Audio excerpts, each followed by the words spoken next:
Let's go to West Philadelphia. A homeowner there shoots and kills a man after he trespassed onto his property and tried to break into his car.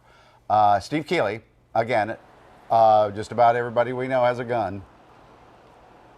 Well, this guy legally has a gun, and he's in his sanctity of his home, and it's prime time, just past 10, and he has this big, tall fence.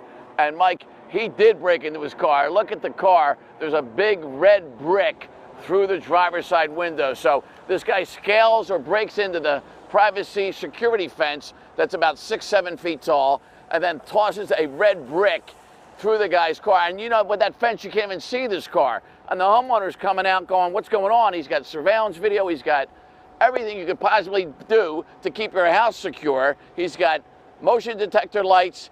And suddenly he's under siege by this guy, and he comes out and confronts the guy. And we don't know exactly what happened between the 23-year-old that threw the brick through the window and was on the guy's property and the 49-year-old homeowner, where he felt he was threatened, his life was threatened. But he shoots this guy 3 times, and another bullet, as you see, goes through the fence and the gate. That is the police drawing the circle and the arrow there. So one of the bullets goes through the fence as well as the guy maybe is running away. We don't know. But the guy made it a block away, collapsed, 3 shots at least to the torso. The guy lives in this area, or I should say lived, like 2 blocks away. The 16th District Police tell me that this guy they were very familiar with for a lot of previous house and car burglaries.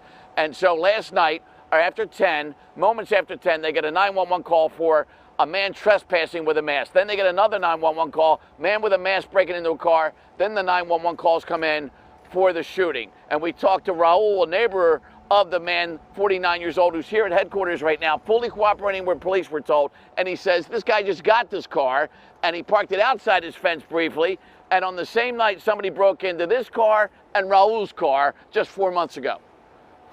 So you've come to expect gunshots here in West Philadelphia now? Yeah, sometimes it does, yeah. It's not like every day, but you hear shots sometimes around here, right?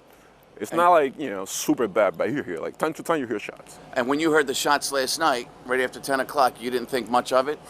I thought about it because it was around this area, like, on this side, and my kids, like, windows is on that side. I was like, just got there. They were fine, so I was like, what am I gonna do? I'm not gonna show up to see what happened. You know. Plus, I'm gonna lie to you. I thought it was a lot, you know, far away, something like that.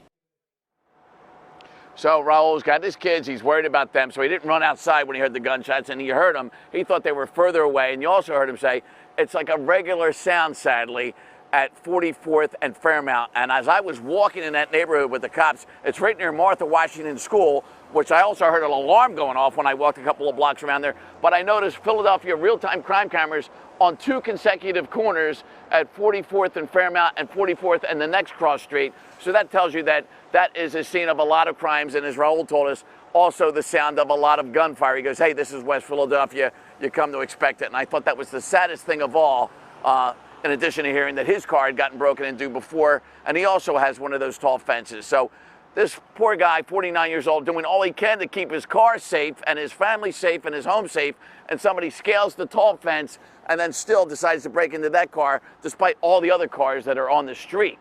So he's cooperating, and it'll be up to the district attorney's office to determine for sure that this homicide was justifiable. Guys? Yep. All right. We'll wait for that decision. It is exactly 7:08.